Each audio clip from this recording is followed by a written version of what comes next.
దుమ్మంతా ముక్కలకైంది. Dust అంతా ఎత్తుంది చాలా stuck అవుతుంది వీడియో.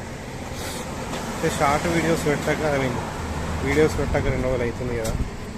సో ఇక్కడ వీడియోస్ తీసుకుంటే డస్ట్ అంతా ఎత్తుంది దుమ్ముకు.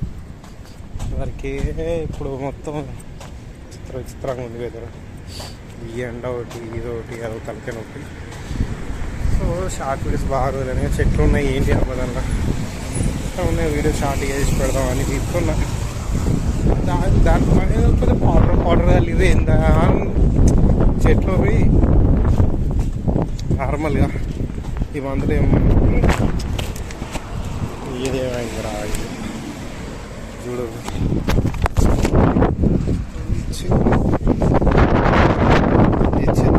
గాలికి ఇది ఎట్టో అవుతుంది. స్టార్ట్ అట్టున్నది. ఇది ఇస్తే వీడియో తీస్తున్నా సడన్గా దాని మీద ఆకలి మీద వైట్ పొడి లెక్కేది. దీని మీద న్యాచురల్గానే వేస్తారు కదా, దీని మీద ఏమో వేయరు కదా, మందులు ఇట్లా అన్నారు కదా, ఏం చూస్తారు కదా. తీస్తున్న స్క్రీన్ మీద అంతా వైట్ తర్వాత కూడా వచ్చింది ఊరిని డస్ట్ దుమ్ములు ఎత్తుంది. ఇది వీడియో తీస్తూనే ఉన్నా. సరే మళ్ళీ ఏదో ఒకటి తీసిపోదాం అనుకున్నా. డైరెక్ట్ నా ముక్కులో డస్ట్. అమ్మ ఇంత కష్టపడి వీడియోలు తీసినావా నాకు చేసుకోండి. కర్మ అది ఏం చేద్దాం. ఎందుకు రా భయ్ మరి అంతగా అవసరం తీసుడు ఎవరి కోసం తీసుకున్నాం అది తెలియని ఒక ఫీలింగ్. ఎందుకంటే పైసలు సెకండరీ. బట్ నాకు 2-3 రోజుల నుంచిగా వీడియోస్ పెట్టలే కదా, ఇది తెలియని ఏదో కోల్పోయిన ఫీలింగ్, ఏదో మిస్ అవుతున్న ఫీలింగ్ అనిపిస్తుంది. అప్పట్లో కూడా స్టార్టింగ్లో నేను చేస్తూ స్టార్టింగ్లో ఉన్నప్పుడు అంతే కనిపించలేదు. వారానికి ఒకప్పుడు, ఇప్పుడు ఇండియాలో ఉన్నప్పుడు వారానికి ఒక వీడియో పెట్టినప్పుడు అంతా ఏమనిపించదు. పెట్టాలి అని ఒకటి ఉండదు. కానీ ఎప్పుడైతే తర్వాత ఇక్కడ వచ్చినాక బ్లాగ్స్ అనేవి కంటిన్యూ అయినాయి. అప్పటి నుంచి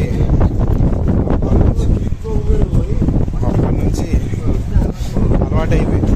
రెగ్యులర్గా పెట్టి ఏదో రోజు పెట్టకపోతే తెలియని ఏదో కోల్పోయిన ఫీలింగ్.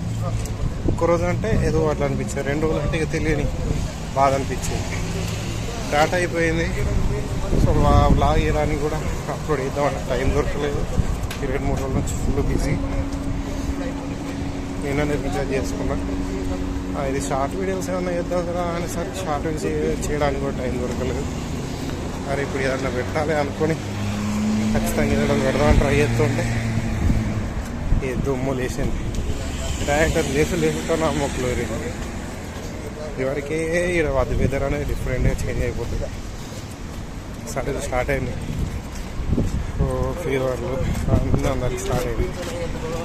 అయినా చేయాలి తప్పదు.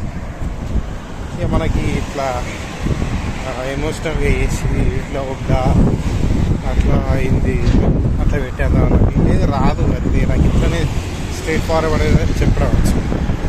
ఏదో నష్టం అయిపోయి ఇది ఎట్లా అయిపోయింది సపోర్ట్ అయ్యింది అది ఇది ఇంత కష్టం అదంతా వేస్ట్ కప్పలేదు. చెప్పేది చెప్పాలి స్ట్రైట్గా. కానీ అందుకే నాకు ఎవరు సబ్స్క్రైబర్లు ఎక్కలేదు, వ్యూస్ కూడా రాదు. ఆకత్తులు పడతాం మహత్తగా మనం అట్లా చేసే మెంటాలిటీ లేదు కాబట్టి చేసే మెంటాలిటీ చేయడం కూడా రాదు నాకు. అది